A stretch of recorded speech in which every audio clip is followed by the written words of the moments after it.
हुए क्या देते हैं, दर्द आज़ान के मारे हुए क्या देते हैं, हम तो बस उनकी निगाहों को दुआ देते हैं। अल्लाह अल्लाह कहने इसलिए अल्लाह न मिले, अल्लाह अल्लाह कहने इसलिए अल्लाह न मिले, अल्लाह वाले हैं जो अल्लाह से मिला देते हैं। और जो भी मुझे छुप जाता है मेरी सरकार के दामन में, जो भी मुझे छुप जाता है मेरी सरकार के दामन में, अर्श वाले उसे जन्नत की सजा देते हैं।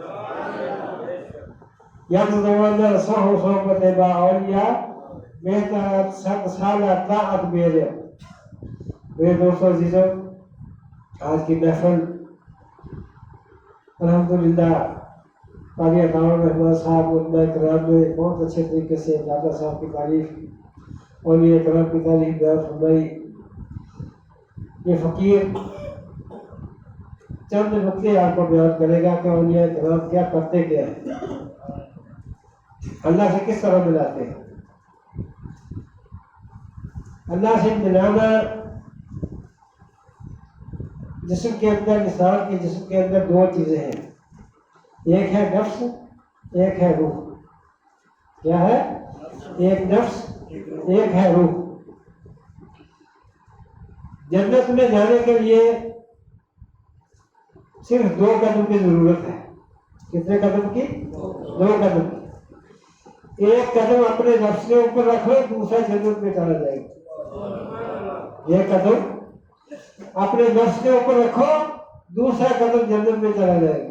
ये आपको नुकता ये हकीम बता रहे हैं। क्योंकि करों में से 1,24,000 पैगंबर तशरीफ लाए। जिस्म जो है, ये नफ्स जो है, ये ज़मीन है, और रूह जो है वो आसमान है। क्या है? आसमान है।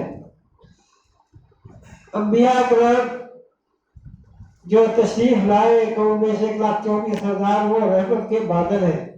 क्या है? रहमत के बादल। उनके ऊपर जो आसमानी किताबें नाज़िल हुई वो रहमत का पानी है जो बरसता है। जब बरसता है तो वहां पे तरीकत के फूल और फल पैदा होते हैं। अंबिया किराम, उनके सहाबा किराम, आगे सलासा औलिया किराम, औलिया किराम का ये सिलसिला क़यामत तक कायम रहेगा। ये तरीकत के ऐसे फूल है, ना ये कभी बड़े थे ना कभी बढ़ेंगे। ये जिंदा थे, जिंदा है, जिंदा रहेंगे। एक आदमी जंगल के अंदर चला गया, एक बुजुर्ग के पास जाकर बैठ गया। कहने लगा, हजरत साहब, अल्लाह से आपकी बात किस तरह बनवाई जा सकती है? तो कहने लगा, बेटा आपने क्या बात बनवानी है? उसके मुंह से निकला कि आज गर्मी बहुत ज्यादा है, आज गर्मी बहुत ज्यादा है, मैं चाहता हूं कि बारिश हो जाए, अल्लाह की रहमत हो जाए। वो बुजुर्ग था, उसी वक्त 2 जानों होकर बैठ गया। पहले खामोश बैठा, फिर आस्ते आस्ते जिस्म को जुब्बत महसूस हुई, और फिर आंखों से आंसू जारी हो गए, और फिर उसके बाद उसकी हिचकी बंद गई, रोना शुरू कर दिया। जैसे उसने रोना शुरू किया, आंखों से आंसू शुरू हुए, ऊपर से अल्लाह ने बादल भेज दिया और बारिश शुरू हो गई। वो लड़का जो था परेशान हो गया, हैरान हो गया, कहने लगा, यार हज़रत ये क्या हुआ? आपने फरमाया, बेटा मैंने अपनी ये तरीका अपनी माँ से सीखा था। ये तरीका अपनी माँ से सीखा था। जब भी मैं रोता था मेरी माँ मुझे खाना और दूध देती थी, और मैंने ये तरीका अब अल्लाह पे अपनाना शुरू कर दिया है कि जब माँ खाने पर रोने से सब कुछ दे देती थी, तो जो 70 माँ से बढ़कर प्यार करता है वो रोने से कोई नहीं दे। अब मैं जब भी कोई हाजत होती है, मैं 2 सालों बैठ जाता हूँ और रोना शुरू कर देता हूँ। अल्लाह कहता है, मेरे मुझे बहुत क्यों मारता है, पता कर देता हूँ। ये नुक्ते अल्लाह वाले बयान करते हैं। ये दादा साहब जिनकी आप बात कर रहे हैं, ये 400 हिजरी में इस दुनिया में तशरीफ लाए, और 465 हिजरी में तशरीफ ले गए वापस। यहाँ पे लाहौर के अंदर जब आए थे तो 2 मरीज थे साथ।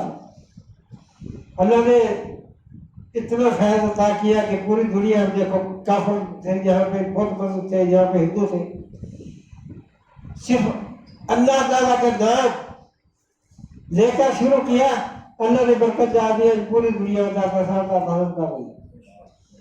यहाँ तक कि शेख अब्दुल कादिर जिलानी रहमतुल्लाह रज़ियल्लाहु ताला फरमाते हैं, अगर मेरे वक्त में दाता साहब तशरीफ लाते तो मैं उनकी बैयत करता। और हज़रत फरीदुद्दीन गंज शकर रहमतुल्लाह अलैह इनके दरबार पे आते थे तो 2.5 किलोमीटर पीछे से घुटनों के बल चलना शुरू हो जाते थे, घुटनों के बल चलकर इनके दरबार पे आते थे। ये है मकाम इनका। हज़रत मोइनुद्दीन चिश्ती अजमेरी रहमतुल्लाह अलैह जब इनके दरबार में आए तो ये रूहानी तौर पर यहाँ पे मौजूद नहीं थे। दाता साहब रूहानी तौर पर यहाँ पे मौजूद नहीं थे, ये हज करने के लिए तशरीफ ले गए थे। 40 दिन पे यहाँ पे चिल्ला किया, 40 दिन के बाद वो तशरीफ लाए तो फिर उनसे मुलाकात करने के बाद, फिर फैज़ हासिल करने के बाद यहाँ से तो अल्लाह वाले मरते नहीं है। इंसान के जिस्म में अंदर 2 किस्म की रूह होती है। कितने किस्म की? 2। एक हैवानी रूह होती है जो जब इंसान का सांस निकलता है तो वो रुखसत हो जाती है। एक सुल्तानी रूह होती है जो जिसका साथ दिल के साथ है। ये जो हम कभी जिक्र कराते हैं, जब ये रूह बेदार होती है रूहानी अपना सुल्तानी रूह, तो फिर उसको सब नजारे नजर आते हैं। ये सुल्तानी रूह होती है हर वली के अंदर मौजूद होती है।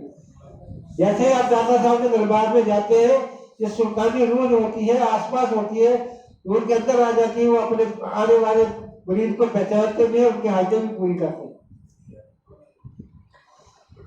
और ये रूह का लतीफा इतना ताकतवर है कि जो हम कलमी जिक्र के ऊपर ही आपको मेहनत करा रहे हैं, लेकिन कलमी जिक्र भी मेरे दोस्त को इस तरह कर रहा होता है, कोई सांस के साथ कर रहा है, कोई ऐसे कर रहा होता है, कोई इस तरह कर रहा होता है। ये कलमी जिक्र जो है ये पढ़ते नहीं है, ये आवाज सुननी है कलमा तैयबा की, यहाँ से आवाज सुननी है, आपने सुनना है, पढ़ना नहीं है। आपके अंदर से कलमा तैयबा की आवाज आए, जब ये फकीर शेख पढ़े तो आवाज आए ला इलाहा इल्लल्लाह मुहम्मद रसूलुल्लाह। फिर एक वक्त ऐसा आएगा कि आपको एक घंटे की आवाज सुनाई देगी, लेकिन इसमें बहुत मेहनत लगती है। ये नहीं कि 10 मिनट का मुरादमा कर लेते तो फिर आपको कहेंगे मेरा ये कशफ खुल जाएगा, नहीं। कशफ 2 किस्म का होता है, एक जारी, एक खफी। जारी कशफ जो होता है, यहाँ पे हमारे एक अजीज बैठे हुए हैं, मैं उनका नाम नहीं लूंगा, आलम दीन है, उनकी रोजा मोहतरमा इस महफिल में बैठी हुई थी पिछले प्रोग्राम पे। तो जब जैसे हमने दुआ शुरू की, उनके हाथों पे लिखा हुआ था मोहम्मद सल्लल्लाहु अलैहि वसल्लम। बाद में अल्लाह ताला ने उनको दीदार में करवाया, तो ये मेरे पास तशरीफ लाए, कहने लगे कि ये वाक़या हुआ है। तो मैं उनको ये बता नहीं सका, क्योंकि कुछ चीजें ऐसी होती है पर्दे में रखी होती है। ये इसको कशफ जहरी कहते हैं। क्या कहते हैं? कशफ जहरी। जो बातिल कशफ होता है वो हर किस्म के कब्रों के हालात, हर किस्म के हालात इंसान मालूम कर लेता है, जिसका कल्ब जिंदा होता है। तो मेरे दोस्तों अजीजों, ये जो रहमत का पानी मैंने आपको किया कि ये जो रहमत का पानी है, ये अंबिया इकराम है, और ये इकराम है, ये क़यामत तक सिलसिला ये जारी रहेगा। दादा साहब का फैज जब वो जिंदा थे उस वक्त भी था, जब वो इस दुनिया में भी नहीं है, पर्दा फरमा गए, अब भी है। चंद साल पहले को वाक़या है कि आलम दीन तशरीफ लाए, वहां पे उनकी याद मेरी बच्चियां हैं जवान, उसकी शादी नहीं होती, तो याद उनका कुछ करना है, वो वहाँ पे तलावत शुरू कर दी। 3 दिन तक तलावत कुरान वहाँ पे करते हैं। कितने दिन तक? 3 दिन तक तलावत कुरान होती रही। उसी दौरान के अंदर एक औरत आई, फाहिशा औरत आई, उसने कहा यार दादा साहब, अगर मेरी हाजत पूरी हो जाए तो मैं अभी आपसे याद लेकर आऊंगी आपके दरबार पर। अभी चंद बेटे मिले थे, वो दरबार में याद लेकर तकसीम करने लगे। बेटा बातें नहीं करती, बातें गौर से सोचने वाली होती है, गौर से बैठो। वो जो मौलवी साहब जो थे, सबर का भी बदल में अंग्रेज हो गया, अपना बाबा उतारा और उसका ऐसा रस्सा बनाया बांटने के, और दरबार के ऊपर 1 बार 2 बार 3 बार तक उठ के चला गया।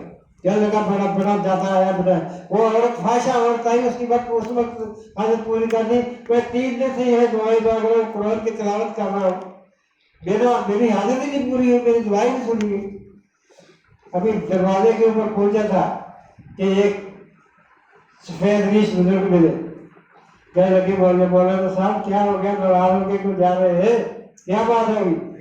कहता है जैसा बना फिरता है, 3 दिन से मैं रो रहा हूँ, मेरी बात नहीं सुन रहा है।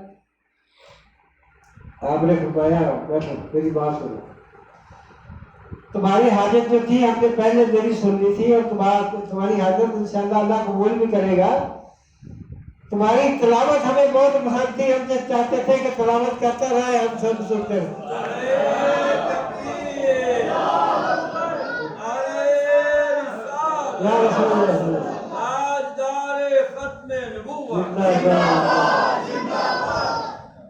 वो फाशा औरत थी, हम भी चाहते थे कि हमारे दरबार के ऊपर खड़ी हो, हमने उसके लिए दुआ की, वो चली गई, उसका काम हो गया। तेरी तिलावत हमें ज्यादा पसंद थी। इसलिए मेरे दोस्तों अजीजों, अभी चंद साल पहले का वाक़या है, मुफ्ती इमरान साहब जिनका नाम है, ये शेखपुरा से, ये एक शेखपुरा में जाती है, एक जाती है जड़ा वाले को, उसके दरम्यान में यानी हदीस की बहुत बड़ी भाषा है, वहाँ के वो मुफ्ती थे, मुफ्ती इमरान साहब। उन्होंने वो कहीं दोस्तों के पास आए, आते दरबारों पे आते तो नहीं है, लेकिन दोस्तों के साथ आ गए, सोचा कि चलो यहाँ आए तो दुआ मांग लेते हैं। जैसे फातिहा पढ़ी, दुआ की, दरबार के अंदर से आवाज आ गई, ऐ इमरान, मुफ्ती इमरान, तुम आ गए हो, तो अब आपको भी खाली आदमी भेजेंगे, आपको भी कुछ अफवाह करके भेजेंगे। वो जब आवाज आई तो हैरान हो गया। मुफ्ती साहब जब दुआ मांग के वापस गए, उनके उस्ताद बहुत बयान हदीस थे, वो कहने लगे कि हमें दावत में जाना है। मुफ्ती इमरान साहब कहने लगे चले, गाड़ी में बैठने लगे, तो क्योंकि उस्ताद बहुत थे, उनको कहा कि आप गाड़ी में आगे बैठे। जब आगे बिठाने लगे तो वहां पे लिखा हुआ था अस्सलातु वस्सलामु अलैका या रसूल अल्लाह।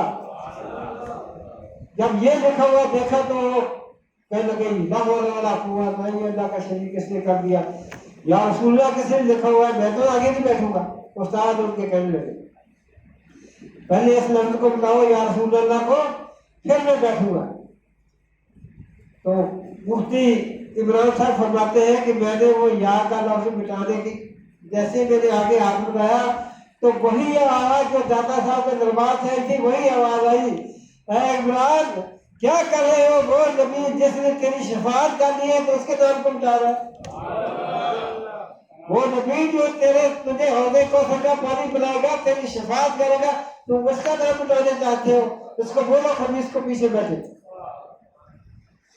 फिर कहने लगे कि अल्लाह साहब मैं नहीं मिटा सकता, आप पीछे बैठते, मैं आगे जाते। अल्लाह ने उस्ताद को पीछे बिठा दिया और जो शागिर्द था उसको आगे बिठा दिया, या रसूलुल्लाह की बरकत से। ये महीना सफर का महीना है। यह दादा साहब के अलावा एक और बहुत बड़ी हस्ती, एक और बहुत बड़ी हस्ती जो कि 28 सफर को जिनका योग वफात है, शाह शबस तबरेज रहमतुल्लाह अलैह, उनका भी उर्स है 28 सफर को। 28 सफर को ये 560 हिजरी में तशरीफ लाए, दुनिया में पैदा हुए, ईरान के शहर सब्जबार में पैदा हुए, ज्यादा हिस्सा तबरेज में गुजारा, और उनमें इकराम से तालीम हासिल करते करते जब हुक्म हुआ तबलीग का तो इराक चले गए। इराक के बादशाह के पास गए, वहां पे उनमें इकराम का राज था, बादशाह उनकी बात सुनता था। ये जो बातें करते थे उनमें की समझ में नहीं आती थी। उनमें इकराम ने कहा इसको बाहर निकालो, शहर से बाहर निकालो। शाह शबस तबरेज रहमतुल्लाह अलैह को बादशाह ने कहा कि आप जाए, बाहर निकाल दिया। अभी शहर से बाहर निकले थे कि बादशाह का बेटा फौत हो गया। बादशाह का बेटा जिसका नाम मोहम्मद था फौत हो गया। अब बादशाह समझ गया कि ये तो अल्लाह का वली था, उसको बुलाओ। करिंदे भेजे, जाकर शहर से बाहर शाह को पकड़ लिया। कहने लगे याद होता हमारे बादशाह सलामत आपको याद फरमा रहे। आपने फरमाया कौन सा बादशाह? कहने लगे वो बादशाह सलामत जिन्होंने आपको हुक्म दिया था शहर बदल का। फरमाया मैं किसी बादशाह को नहीं जानता, मेरा बादशाह एक ही है, वो अल्लाह है। मैं किसी बादशाह को नहीं जानता, तुम्हारे बादशाह को। खैर वो बिस्ते चलने करने लगे कि हमारी जो है हमें हुक्म देकर भेजा है, आप तशरीफ लाए। उनके साथ चले गए। जब देखा दरबार के अंदर गया तो बादशाह बड़ा परेशान खड़ा था। पूछा क्या हो गया, यहाँ पे क्या हुआ है? लोग जब वो बातें खाने के लिए आ गए, बादशाह सलामत उनको अंदर ले गए। अर्ज की हजरत मुझे माफ कर दे, गुस्ताखी हो गई, मैंने आपको शहर बदल किया और अल्लाह ने मेरा बेटा छीन लिया, जवान बेटा है। आपने फरमाया अल्लाह का हुक्म हमने नबी है, कुल्लू नफ्सिन ज़ाइक़तुल मौत। कहने लगी मुझे यकीन है ये आपकी वजह से हुआ है, आप दुआ कर दें तो ये जिंदा हो सकता है। आपने हाथ उठाए, हाथ उठाए और अर्ज़ की या अल्लाह अगर इस बादशाह का बेटा मेरी वजह से तूने सीधा है तो अपनी रहमत से उसको वापस उठा। अभी ये दुआ करनी नहीं, अभी अल्फाज पूरे हुए थे तो वो उसके बेटे को जुम्बश हुई, उसका बेटा उसका बैठ गया। अल्लाह सुब्हानहू व तआला ने उसके बेटे को जिंदा कर दिया। उसके बाद आपने फरमाया कि मैं यहाँ नहीं रहूंगा। वो जो बेटा जिंदा हुआ था उसका नाम मोहम्मद था, वो भी आपके साथ चल पड़ा। आप मुल्तान तशरीफ लाए। मुल्तान में बहुद्दीन ज़करिया रहमतुल्लाह अलैह का दौर था। बहुद्दीन ज़करिया रहमतुल्लाह अलैह ने दूध का प्याला उनको भेजा। आपने दूध के प्याले में चंद फूल डालकर प्याला वापस कर दिया। लोगों ने पूछा कि हज़रत ये क्या? बहुद्दीन ज़करिया ने आपके पास दूध का प्याला भेजा है और आप फूल डालकर वापस भेज दिया। फरमाया दूध का प्याला उन्होंने इसलिए मुझे भेजा था कि यहाँ पर मैं बगदाद के अंदर मैं मौजूद हूँ, यहाँ पे आपकी जरूरत नहीं है, तो मैंने वहाँ फूल डालकर ऐसे ही भेज दिया कि मैं फूल की तरह, जिस तरह फूल किसी को नुकसान नहीं देता, इस तरह मैं भी आपको नुकसान नहीं पहुंचाऊंगा। वहां मौजूद रहे। एक दिन कहीं से गोश्त का टुकड़ा आया। आपने मोहम्मद से कहा, वो बादशाह के बेटे से, कि जाओ जाकर थोड़ी आग ले आओ, इसको भून के खाते हैं। वो आपको मरीज लेने गया, किसी ने आग नहीं दी बल्कि लोगों ने उनको मारा पीटा। वो बच्चा वापस आ गया, आगे साहब लोग आग नहीं देते, मुझे मेरे कपड़े फाड़ दिए, मुझे मारा है। आपने वो गोश्त का टुकड़ा हाथ में लिया और सूरज की तरफ मुंह करके फरमाया तू भी शम्स मैं भी शम्स, मेरे गोश्त के टुकड़े को भून दे। और लोगों ने देखा कि सूरज की हीट, उसकी गर्मी इतनी बढ़ गई कि अल्लाह ने उसको उनका काम कर दिया और फिर वो गर्मी लोग आकर पाँव में गिर गए, बाकी मारने लगे। फिर आपने दुआ की तो सूरज अपनी तब उसको आस्ता आस्ता कम करते करते वो अभी मुल्तान में सबसे ज्यादा गर्मी कर रही थी। ये होते हैं अल्लाह वाले। जब ये इनको फिर यहाँ से मुल्तान से हुक्म हुआ कि आप चले जाए रूम के इलाके में, रूम के इलाके में आप चले गए कि मौलाना जलालुद्दीन रूमी रहमतुल्लाह अलैह वहां पे एक तालाब के ऊपर बैठे। मैं मुझसे कर रहा हूँ, वाकया बहुत लंबा जो मैंने पढ़ा है, मुझसे कर रहा हूँ। एक तालाब के ऊपर बैठे हुए किताबें लिख रहे थे। शाह शबुल तबरेज़ ने फरमाया मौलाना ये क्या है? कहने लगे कि ये वो है जो आपके पास नहीं। वो के कपड़े फटे पुराने पहने हुए थे और ऐसे लग रहा था जैसे कोई आम आदमी है। आपने छुट्टा बोला, सारी किताबें जो है तालाब के अंदर फेंक दी। मौलाना रूम चूंकि अपने हाथ से किताबें लिखते थे, बहुत दुख हुआ, तकलीफ हुई। कहा ये हजरत ये क्या किया आपने? आप कौन है, कहाँ से आए हैं? ये मेरी किताबें आपने जाया कर दी, मेरी पूरी जिंदगी की मेहनत जाया कर दी। आपने फरमाया अच्छा किताबें चाहिए? तालाब में से हाथ निकाला, सबसे पहली किताब जो पहली लिखी थी वो नंबरवार तरतीबवार निकाल कर दे दी। पानी का उसको पानी छुआ तक नहीं था, सबके सब खुश। कदमों में गिरे, मौलाना रूम कदमों में गिरे और वहां पे उनकी मैयत दिख रहा थी। तो फिर शेर फरमाया कि मौलवी मौलाए रूम हरगज रशद दा गुलामी शब तबरेजी रशद, कि मौलवी मौला रूम मौलवी नहीं बना जब तक शब तबरेज की गुलामी इख्तियार नहीं। मेरे दोस्तों जी, जो औलिया कराम का सिलसिला ये क़यामत तक जारी रहेगा। औलिया कराम की महफिल में बैठना ऐसा है जैसे आप अपने आप को आपके पूरे के पूरे गुनाह धुल जाते हैं, जैसे आप पाक साफ होकर जाते हैं। क्योंकि अल्लाह की मलाइका उनके साथ होते हैं, जितनी तादाद में लोग हैं उससे कई हजार गुना ज्यादा मलाइका मौजूद होते हैं। इसलिए मेरे दोस्तों आया करो, अल्लाह का दीन सीखा करो। देखो कैसे उलमा कराम ने माशा इतनी प्यारी तकरीरें की, आपका आपके दिल खोल दिए, साफ कर दिए।